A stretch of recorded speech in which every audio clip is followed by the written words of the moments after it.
कुछ बच्चे ऐसे रहे होंगे शायद क्वेश्चन छोड़ दें, लेकिन लगभग बच्चों ने कुछ ना कुछ तो दिमाग लगाया ही होगा कि हाँ ये कैसा क्वेश्चन होगा। उसमें 4-5 मिनट 10 मिनट तो बर्बाद किए होंगे ना। बाकी 23, 24, 25 तारीख वाले मैंने बता दी एवरेज के हिसाब से जाएंगे। अगर ये क्वेश्चंस कैंसिल नहीं हुए होते तो जाहिर सी बात है 23, 24, 25 वालों को नंबर ज़्यादा मिलते, लेकिन चूंकि क्वेश्चन भी कैंसिल हुए हैं तो इस हिसाब से देखेंगे तो बच्चे वैसे भी सेटिस्फाई नहीं होने वाले, चाहे 30, 31 वाले हों या 23, 24, 25 वाले हों। टोटल की शिफ्ट को कितने नंबर मिलेंगे वो मैं बताऊँगा, वो मेरे हिसाब से पर्सनल मानना होगा। मैं कोई ऐसा नहीं कर रहा, ऐसा ही होने वाला है, ठीक है। तो ये हम सभी यही कहेंगे कि हमारा शिफ्ट हार्ड है और हम सबसे ज़्यादा नंबर हमको मिलने वाला है, हर शिफ्ट का बच्चा यही कहेगा। और यही चीज़ें तो एक तरीके से बच्चे सोचते हैं कि मेरा शिफ्ट हार्ड है और मुझे ही नंबर सबसे ज़्यादा मिलने चाहिए, ठीक है। लेकिन जो सबसे ज़्यादा एक तरीके से कह सकते हो कि अन्याय होने की जो संभावना है वो 30-31 वालों के साथ हो सकती है। और यहाँ उनका फ़ायदा भी हो सकता है, 2 रीज़न। उनका समय बर्बाद हुआ है। सेकंड जो ऑप्शन हम बात करें, देखिए सेकंड जो ऑप्शन है कि अगर इनके जो क्वेश्चंस आपके गलत हुए हैं, यानी जो क्वेश्चन आयोग ने कैंसिल किए हैं उसको भी ध्यान रखा जाएगा।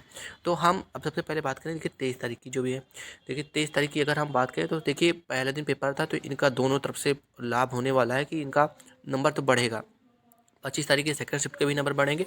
बाकी 24 तारीख की और देखिए 23, 24, 25 इनका पेपर सेम रहा है। बस अंतर ये पड़ गया कि जो 24 और 25 वाले थे उनको कहीं ना कहीं थोड़ा सा पैटर्न पता चल गया। हालांकि उनको भी रिवीजन का इतना समय नहीं मिला है। कोई भी व्यक्ति एक रात में इतना ज़्यादा रिवीजन नहीं कर सकता है, ठीक है। हो सकता है कि 1-2 क्वेश्चन का फायदा हो गया, बहुत ज़्यादा नहीं, ठीक है। तो ये बड़ा फैक्टर रहेगा नॉर्मेशन में, ठीक है। तो विशेष रूप से हम 30-31 वाले के ऊपर बात करने वाले हैं, क्योंकि ये 30-31 वाले की जो भी बातें हैं वो 23, 24, 25 वालों को भी एक तरीके से उस पर भी इफेक्ट डालने वाली। तो 6 क्वेश्चन 7 क्वेश्चन यहाँ पे जो गलत हुए हैं इसका एक अंतर समझिए। देखिए हम सभी ने एवरेज पढ़ रखा है और जो भी बच्चा एवरेज पढ़ रखा होगा उसको कहीं ना कहीं इतना तो पता ही होगा। देखिए जो नंबर मिलेंगे वो सबको मिलने वाले हैं। 6 क्वेश्चन 7 क्वेश्चन का आंसर मिनिमम भी हम मान लें, जो बच्चा मान लीजिए कि किसी के 80 क्वेश्चन भी सही है तो ऑन एवरेज अगर हम चलेंगे तो सबने एवरेज पढ़ रखा है, सबको बराबर नंबर मिलेंगे। हो सकता है 1-2 नंबर की एक्यूरेसी कम रही हो तो थोड़ा बहुत ऊपर नीचे हो जाए, लेकिन ये आप मान के चले कि देखिए नंबर अगर सबके बढ़ेंगे तो जाहिर सी बात है कि उस शिफ्ट का एवरेज भी तो बढ़ेगा। 30 तारीख की या 31 तारीख की जो भी सेकंड शिफ्ट थी उसमें अगर 7 क्वेश्चन कैंसिल हुए, 7 के 14 नंबर नहीं मिल रहे, मान लीजिए कि उसके 12 नंबर मिल रहे हैं, किसी को 10 नंबर मिल रहे, लेकिन ऑन एवरेज अगर हर बच्चे को 10 नंबर मिल रहा है तो आपके शिफ्ट का एवरेज तो 10 नंबर ऊपर उठ रहा है ना। और 10 नंबर एवरेज उठना एक बड़ी बात होती है, क्योंकि बहुत सारे बच्चे कैंडिडेट हो गए तो जाहिर सी बात है वहाँ से आपको माइनस पॉइंट बन सकता है, ठीक है। तो एवरेज तो आपका उठेगा। 30-31 वाले जो भी शिफ्ट के जो बच्चे हैं वो आपका एवरेज उठेगा, जरूर उठेगा। और इस हिसाब से अगर हम देखेंगे तो आपका यहाँ पे लॉस है, और ये 30-31 वाले बच्चे भी समझ रहे होंगे। और जो आपका प्लस पॉइंट है उसकी भी बात करेंगे, ऐसा नहीं केवल मैं आपको निगेटिव पॉइंट ही बात करूँगा। तो वैसे भी खिचड़ी पूरी तरीके से बन चुकी है और ज़्यादातर बच्चे आपको यही कहते हुए मिलेंगे कि वो अपने रिजल्ट से सेटिस्फाई नहीं है। रिजल्ट आने के बाद यही होने वाला है, मैं आपको पहले से ही क्लियर कर दूँ। कोई बच्चा ऐसा नहीं कहेगा जी मेरी स्टूडेंट बहुत सही हो, बहुत सही हो। शायद ही कोई बच्चा हो जिसके बहुत अच्छे नंबर हो, सिलेक्शन के पूरे चांसेस हो, ठीक है, ठीक है। तो 30-31 वालों के लिए जो भी कैंडिडेट कह रहे हैं कि उनको 1 नंबर मिलेंगे, 2 नंबर मिलेंगे या घट भी सकते हैं, तो निराश होने की आवश्यकता नहीं है। ऐसा नहीं होगा, आपकी दोनों चीज़ों को देखा जाएगा कि आपके कुछ शिफ्ट में क्वेश्चन कैंसिल हुए हैं तो एवरेज बढ़े। सेकंड कि आपके जो भी शिफ्ट में जो क्वेश्चन कैंसिल हुए हैं तो उसमें क्या हुआ है कि आपके नंबर्स घटे भी तो हैं, आपके टाइम वेस्ट हुआ है, और जो टाइम आपने वेस्ट करा है गलत क्वेश्चन के पीछे उसमें आप नंबर बढ़ा भी सकते थे। तो 23, 24 और 25 तारीख वालों को आप देखेंगे शिफ्ट के जो बच्चे हैं ज़्यादातर आपको उनके नंबर थोड़े से कम मिलेंगे, लेकिन 30-31 वाले बच्चों के नंबर थोड़े आपको बढ़े हुए देखने को मिलेंगे। रीजन था, रिवीजन का समय मिल गया और बहुत सारे रीजन्स हो सकते हैं, ठीक है। अब हम बात कर लेते हैं नॉर्मेशन को लेकर के। देखिए ये मेरा पर्सनल मानना है, मैं ये नहीं कहूँगा कि यही नंबर मिलेंगे। तो 23 तारीख वाले बच्चों को कम से कम 12 नंबर से ऊपर का मेरे हिसाब से नॉर्मेशन मिलना चाहिए। 24 तारीख के जो भी कैंडिडेट हैं उनको 10 नंबर। देखिए ये शिफ्ट वाइज मैं इसलिए नहीं बात कर रहा हूँ क्योंकि शिफ्ट वाइज हमको एवरेज तो नहीं पता है ना, हम केवल इतना बता सकते हैं कि हाँ इतने नंबर मिल सकते हैं।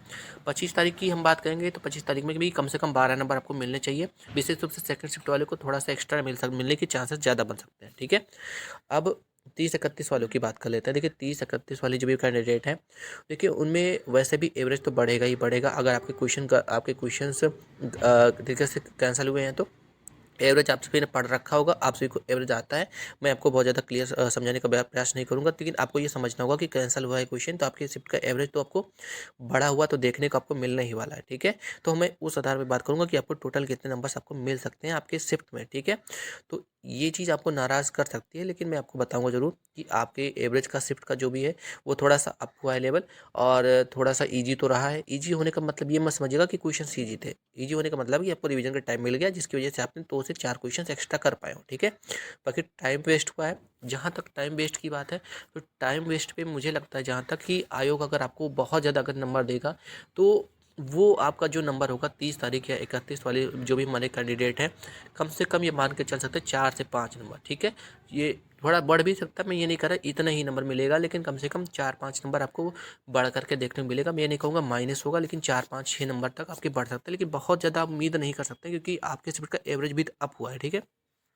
तो मैंने ये बता दिया। देखिए एवरेज आप सभी ने पढ़ रखा, तो मुझे बहुत ज़्यादा एक्सप्लेन करने की आवश्यकता है नहीं, क्योंकि आप सभी ने एग्जाम दिया है, और आपका अगर आपके नंबर 200 प्लस या कुछ भी है, तो आपने जाहिर सी बात एवरेज अच्छे से पढ़ रखा होगा, ठीक है। टाइम वेस्ट हुआ है, उसके आधार पर आपको नंबर मिलेंगे। बाकी नॉमिनेशन में केवल आपका यही फैक्टर लगेगा, मुझे लगता है जहाँ तक, ठीक है। ये मेरा पर्सनल मानना है, इसको आप दिल पे मत लीजिएगा। ये आपका देखिए, आपका ओपिनियन अलग हो सकता है मेरे से, मैं ये नहीं कह रहा कि सेम होना चाहिए, ठीक है।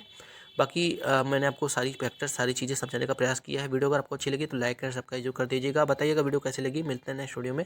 आज वीडियो में इतना ही। थैंक यू सो मच, धन्यवाद। जय हिंद, जय भारत।